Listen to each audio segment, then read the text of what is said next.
Good afternoon. This is Tom Singer, and I'm the host of Concert Cues for the Billings Symphony Orchestra and Chorale.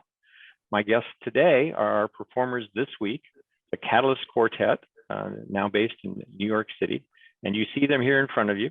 Their names, we're going to go through them a little bit slowly, and I want you to kind of tell me something about yourself. We're going to start with I lean toward the bass, so we're going to start with the cellist. Carlos Rodriguez, tell us a little bit about yourself. Well, thanks for having us. We're thrilled to be with you virtually and live, which is terrific. My name is Karlos Rodriguez, and I play the cello in the Catalyst Quartet. I'm originally from Miami, Florida. My family is originally from Cuba, so that makes me Cuban American. I've lived in a number of other places, but have called New York City my home for the past 20 years. 21 in the fall. But who's keeping detailed records? Huh? Right. And then the next step in the reverse hierarchy here is the viola, and that's played by Paul Laraia, correct? Paul, Correct. Say hello. Hello, everybody. My name is Paul. I'm originally from Philadelphia. I went to NEC and I studied with the incredible Kim Kaskashian. And my viola is actually, you might see in the concert, is a little bit of an interesting shape. It has this very unique shape, and it was made by the maker Hiroshi Izuka. And it has an incredible sound, and it's a really popular modern instrument. So just a little fact about that. I always question Paul when he says he went to NEC. I'm sure everyone in Billings, Montana doesn't know what that means. So it means the New England Conservatory. We all went to various different schools, and some of us went to the same school at different times. So that's what that meant for our viewers. Very good. So now we've got two violinists, and which one of you would like to go first? I can go. All right. Let me introduce you then. You're Karla Donehew Perez, correct? Correct. Yes, I'm Carla, and I'm originally from Puerto Rico. So I actually was born and raised there until around age 12. And then my family, we moved to California, to specifically the Bay Area, Berkeley, California, where I spent, my teenage years. I've lived in a lot of places. And now I can say that as of maybe just one more month, I will be an official New Yorker because I lived in New York for 10 years. Is that how it works? Apparently, that's what they keep telling me. Next 20 years. My background's law, and so what I can tell you is that you reside wherever it is you claim you reside. That's so I think you're a New Yorker now. That's my view. So the final member of the group is Abi Fayette. Want to tell us a little bit about yourself, Abi? Hey, everybody. I'm super excited to be here with you. And, I'm sure like the rest of my colleagues, so excited to be playing a live concert. So I am the other violinist of the Catalyst Quartet. And I originally grew up on Long Island. So I've been around New York a lot. I have yet to live in New York City ever in my life. I currently live in Philadelphia right now. And yeah, that's, sort of all I have to say about that, I guess, is where I live. Cool. So this is, you according to your biographies, you all have very active solo careers in addition to your work as Catalyst. But what the hint I'm getting is that this is kind of the first time you've been out and about in more than a year. Is that the truth? Well, we've been lucky to find presenters and organizations and opportunities to be quite active during this pandemic, and we're very grateful for that. But we've also, as a group, tried really to support people's creativity and finding ways to keep on keeping on when it comes to the arts and all that it can provide for us as people and communities. So as far as playing live concerts and traveling in the whole nine yards, that's something that hasn't happened very regularly, and that is getting to be more familiar. So we're happy about that. But we've been keeping busy, and it's been hard and fulfilling at the same time. Yeah, it's been a tough year. And Billings seems to be a little bit on the forefront in doing this. This will be the third or fourth of the concerts that I've done concert cues for, that where the performers are showing up live, playing it with masks on, off and on. I don't know if that's what you guys are intending. You obviously know one another and spend some time together, so there's no masks. There's at least two of you that are married to one another, and that. Why don't you reveal who that is, just so the audience is aware of it? I like that way of doing it. That's very cool. And can you tell me what's in the name? Where did Catalyst Quartet decide to call itself that? Well, it's really hard to find a name that isn't taken, a good name that isn't taken. Mm-hmm. And we were lucky enough that when we started as a string quartet 10 years ago, the internet already existed. I can't imagine going through libraries and you know, trademark books and all of that stuff for to see what had already been taken. So there's a lot of Googling and a lot of online research and a lot of musing and thinking about what we wanted to stand for and what we believed was important to reflect in a name. And we definitely agreed that we wanted a name that wasn't in another language, because we are an American string quartet and English is our primary language as a group. And but it also came from a lot of other bad names that didn't quite work out. And I was out with another colleague, and we were looking at like the periodic table for the elements, and we were going in a scientific direction. And I sort of asked the question, what's that thing that you need to have change happen? What's that word? What's that word? And we couldn't remember till the next morning. And I said, catalyst. And I immediately got on the zillions of emails and text chains that were going on at the time. And it was a unanimous decision that would be a strong word of action and purpose. And that's, I hope, what we've become and lived up to over the years.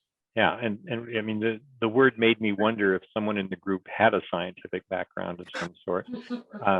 But of course, you don't have to have the science to understand what the term means. That's just one way it gets used.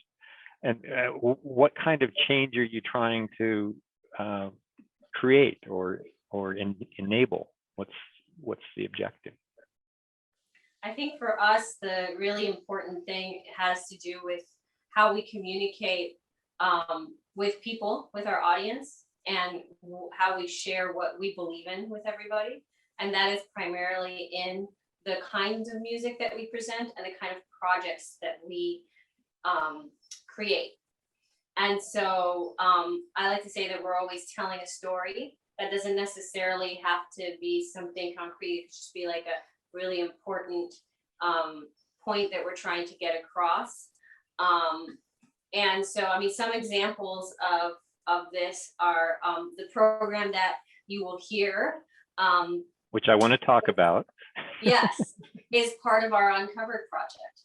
Okay. And that is something that we decided we were going to do in 2018. We decided we needed to record all of the string quartet applicable works by historically important Black composers. Something that really hasn't been done before. There are a few recordings here and there. We felt really strongly that needed to happen.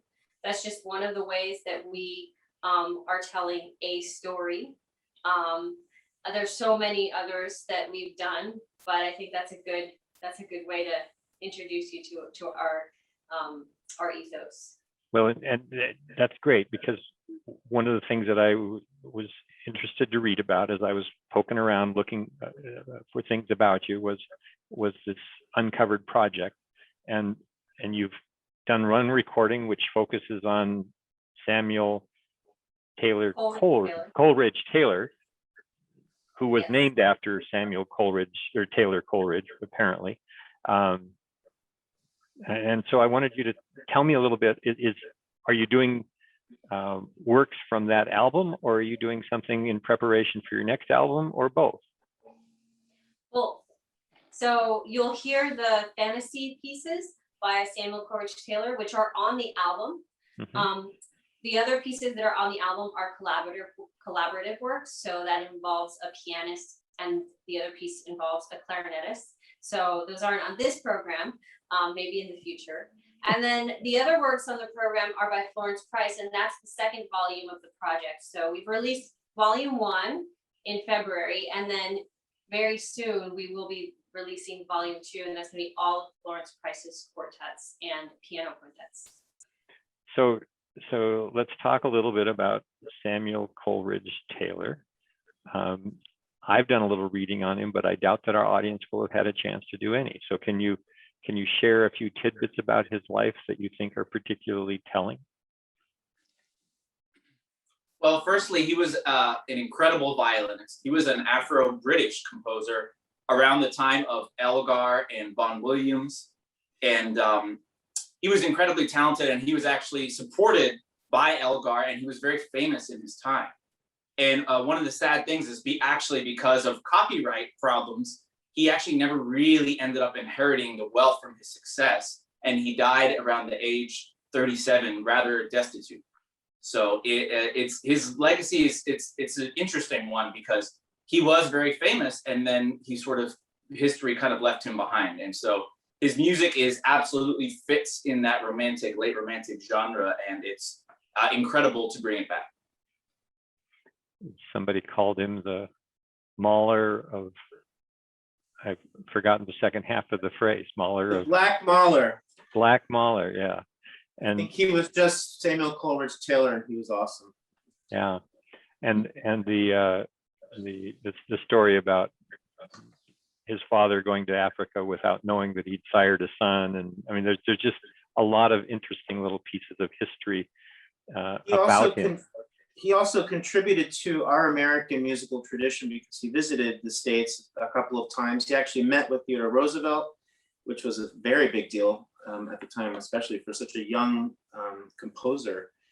And he influenced the creation of the Burleigh Society because of his strong choral writing and choral music. The choral tradition in our country, especially when it comes to Black choral music, I believe has a lot to owe to Samuel Coleridge Taylor for his influence on those visits. And I've listened to just a little bit of the cantata, the Hiawatha cantata, Yeah. Because choral music is interesting to me, and a piece I'd never heard of before. I'm interested to listen to it further, and maybe try to do a sales pitch at some point on performing something from that.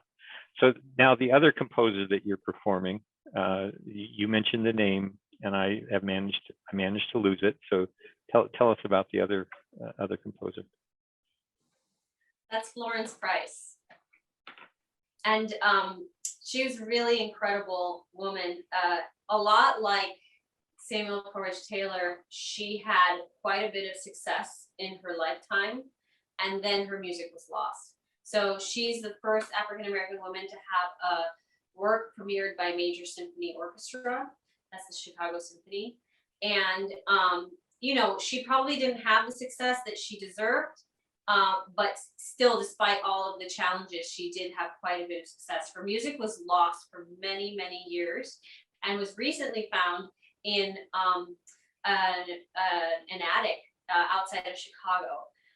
And thankfully, these people didn't throw it away, and we are able to now play all of these works. It's really incredible music. She was a child prodigy. She was not just a composer, she was also an organist. Really interesting life, and a really large body of work, considering that there's probably a lot of pieces that we still don't know about that are missing. Maybe in somebody else's attic. Huh? That's Maybe. So the piece you're performing by her, tell me a little bit about that. What is it that grabs you about it or appeals to you? And Abby, you've been kind of quiet here, so I'm going to pick on you. Yes, so we're actually performing 2 quartets by Florence Price. The first one is her unfinished quartet in G major, and then the final work on the program is her string quartet number 2 in A minor. And I think it's, for me personally, really interesting to present these two particular works together. Of what we know of, Florence Price has 4 string quartets total, the unfinished and the string quartet in A minor to perform, but also 2 sets of folk songs and counterpoint. So that's, I think it's interesting to present these 2 quartets side by side though, especially because one is unfinished, is much smaller, and then, which is the unfinished, and then the second quartet, which actually, you know, different from her 3 other quartet works, really stands in that, you know, the standard sort of string quartet tradition, you know, a 4 movement work, you know, in the sort of the order of, you know, a fast movement, then a slow movement, then sort of a scherzo and trio or minuet and trio type movement, and then a finale, fast, you know, vibrant finale. And, you know, I find both of these pieces really kind of show the vastness of her voice as a composer. And I think it's really interesting to see, you know, a smaller work and then her smallest quartet and then her biggest quartet next to each other. And she lived roughly at the same time that Taylor did, or? She was a bit after, A little after. she was like in the 20s, 30s, 40s, 50s. I believe that the second quartet was written in the 40s. Second 30s. quartet was written in 1935. Okay. And is her music more modern in that, in some sense then? These 2 pieces, I would say, are very tuneful and beautiful in their harmonic language. The other 2 string quartets, since they are explorations in counterpoint, and they are based, the irony there though is that they're based all on either Negro spirituals or popular American songs, they should be the more tuneful ones. But since they're counterpoint studies, she really goes deep into the technicalities of what counterpoint can really mean, and it can get very wild harmonically. So I'd say there's a funny irony in the string quartet writing when it comes to taking popular tunes and making them wildly dense harmonically, and then taking, you know, her own music and the language being quite lovely and homogeneous to our 20th century ears, at least, and 21st century ears. Yeah. Sounds very interesting. This is you know, composer I've never heard of before, so always neat to hear about, making new acquaintance.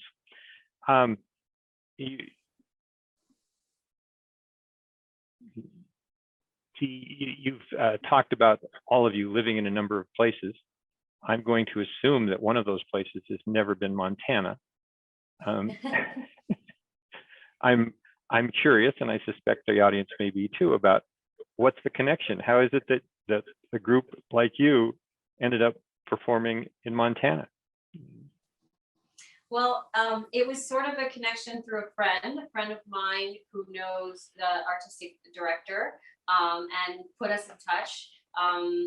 And you know, that's kind of how it works in general. Mm-hmm. People want to present different groups, and they say to their friends, you know, if you know that group, I would love to have them, and then they, you know, put us together that way. So I don't know if this is our Montana debut, though. It might be. I know we played in Nebraska and Iowa and North Dakota.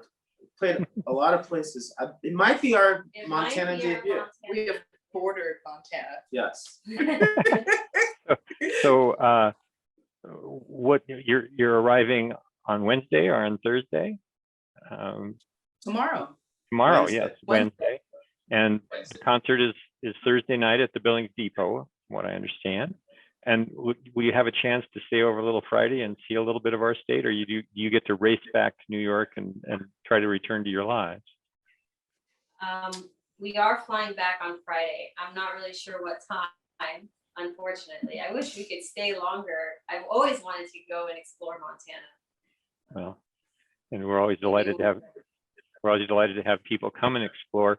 Most of the time we want them to leave, but I think we'd make exceptions for people who play beautiful music. Um, how does this work? How does this work that you perform as a quartet compare to what you do individually? And we don't have a time for a long explanation of that, but is this also something that the four of you do individually, kind of as a focus of your career, or is one of you really an ancient instrument aficionado too, and trying to play a completely different realm? I'd say this, being in a string quartet takes a lot of dedication and focus. It really is a small business in every sense of the word. So it does have to be the primary thing for all of us in order to make it function and be active in the chamber music community. There may be other quartets that are a bit more informal and casual about their activity, but we tend to like to do a lot of stuff. So that takes a lot of work and a lot of time. And so this Catalyst Quartet is a primary focus for us all as a collective. That's a terrific statement of your dedication. That's very cool. And I can see how that fits with what you're doing in terms of the recordings you're focusing on and the program that you're engaged in. I was able to find your uncovered recording, your first one on Spotify. I assume that that's going to continue to be available to me so I can follow them and that sort of thing. Yes. Very good. I think we've used up our time. Is there anything else that anyone wants to contribute before we turn this off? And I hope to see you Thursday night at the Billings Depot. That's it looks. Yeah, can't wait. We're looking forward to it. Yes. We are too. Thank you for coming to Billings.